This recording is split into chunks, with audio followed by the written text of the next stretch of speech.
Hi. Hi. So, I found myself really tired of words. And even just wanted to leave almost. No, good, I've done my job. Just really, really tired of words. Yeah. And I don't blame you. it's but then I felt like your presence, just being with your presence, felt good, so I decided to stay. Then you don't have to listen to the words. I didn't.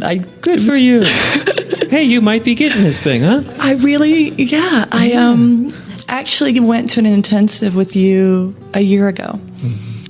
And I had some health issues, and I felt like that was keeping me really fixated.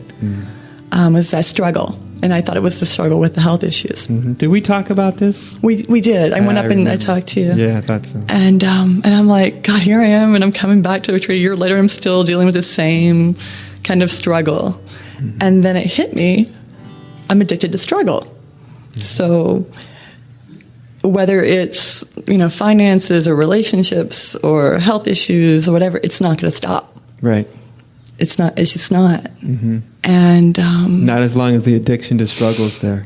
Not as long as the addiction to struggle's there. Yeah, because the me, it must the only way it knows itself is in struggle. Yeah. And I got that it's constant. Yes. It's every moment trying to control. Mm-hmm. And I just didn't recognize it because I was so caught in thinking it was around these health issues. Yes. Yeah. Yes. Because those are the bigger ones. Right. And then I had to be honest with myself that it's all the time. Mm-hmm. And it's like that willingness to surrender each moment to that fear of letting go, like letting essence, letting this deeper place in me just move. Mm-hmm. And that's the struggle, actually. That's like the core of it. Mm-hmm. And all the details and all the talking and philosophizing, all of that is just getting in the way of that kind of core struggle. Right.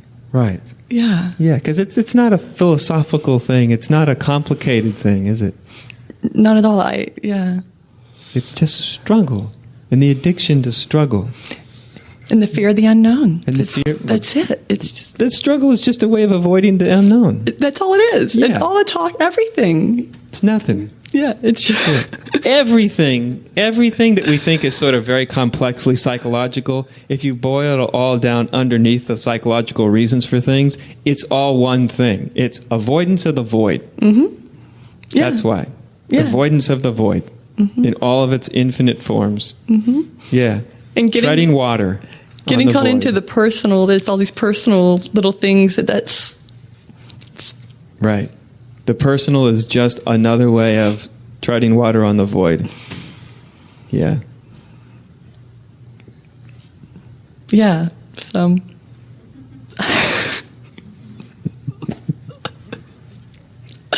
And all you do is just see it clearly. That's all you can do. Mm-hmm. Right? Because you can't make yourself not want to struggle. Yeah. They're just all of a sudden, one day you wake up and you just feel like, you know what? I'm done. Yeah.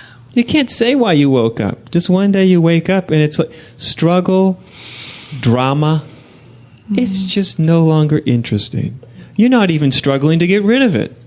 It's just no longer interesting. Mm-hmm. And you don't know how you did it, except that you probably saw it clearly enough to finally realize there's nothing in it for you. It's just exhausting. It's exhausting, actually. Right. It's just kind of, it's almost, I don't know, it's just being so tired of it, of the struggle, that you almost just kind of have to start letting go. Because once I got that, no matter, that it's just going to keep being a cycle. Right. Even if you got supremely healthy, there'd be something else to struggle about. Yeah. Yeah, then you'd have to struggle about, maintaining your membership at Nautilus or something, Yeah. And once I got that, it was really terrifying. Yeah. That, oh my God, it's like this endless struggle and it's just never going to stop. And that was very scary to acknowledge. Wonderful, man. Maybe you get scared straight. Really. That's why the Buddha called it the wheel of samsara. But what you're seeing the wheel of samsara. You're seeing it for yourself. It's not a Buddhist thing. It's your experience. It's just cyclic. And as long as you're on it, as long as it's intriguing, as long as you think there's hope at the end of the tunnel, you'll stay on it. And it's a cycle. There's no end. There is no finish line to it. And I think what keeps it going is there's some hope. Yes. That it's going to end. Yes. Once I get it, once I figure it out, it's going to end. Right. And it doesn't. It doesn't. It doesn't. No, it goes on indefinitely. Yeah. You just realize it's not interesting. And then you're off. You never were on it, really. Just the idea of you. Yeah. Right? The wheel of samsara happens within you. You're not actually on it. But it seems that way as long as it's intriguing. I feel a little scared, though, somehow. Like like in coming to the realization and being willing to tell the deeper truth about it. Yes. It's kind of like being in that unknown. It is. And not knowing what the hell is going to happen. It is. Moment to moment in right. that realization. And yeah. You never knew anyway. Now you know you just never knew. Exactly. That's it. Nothing's changed. That's exactly it. Yeah. All that hope I finally got on a deep level, it's just not going to happen. And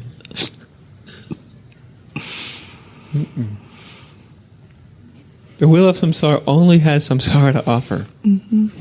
That's it. So why do we do all the talking then? Like, when someone comes up, don't you just want to be like, it's all just suffering and... Oh, I'd love to. It just doesn't work that way. I mean, it'd be easier as I just say, you don't exist. Let's all go home. I mean, it's much truer than all this other nonsense, but it's just not particularly effective for most people. Yeah, if I prattle on long enough, even if one doesn't like it that much, it's because, you see, when I'm really doing what I do well, I may not always do it well, but when I'm really doing it well, I'm speaking to what you already know. I'm not giving you information that you don't know.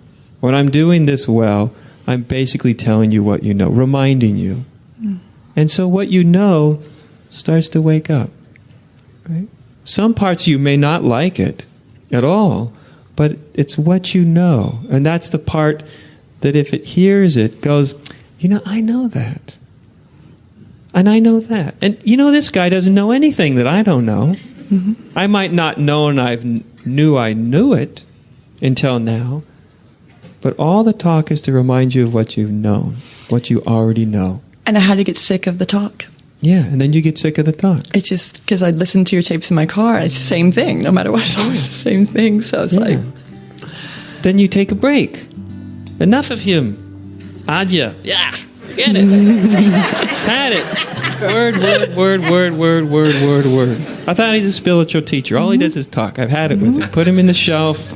Give him to a friend. Let your dog chew on it. Be with yourself. And then I got really tired of myself. Even better. I got tired of you and your words. I got tired of me and my words. Same. Yeah, it's the same. Yeah. Good. Yeah. Yeah. Thank you. You're welcome. Yeah. Great. Yeah. I don't mind if I annoy people into awakening. That'll work. We basically annoy ourselves into awakening anyway, Yeah, come on up.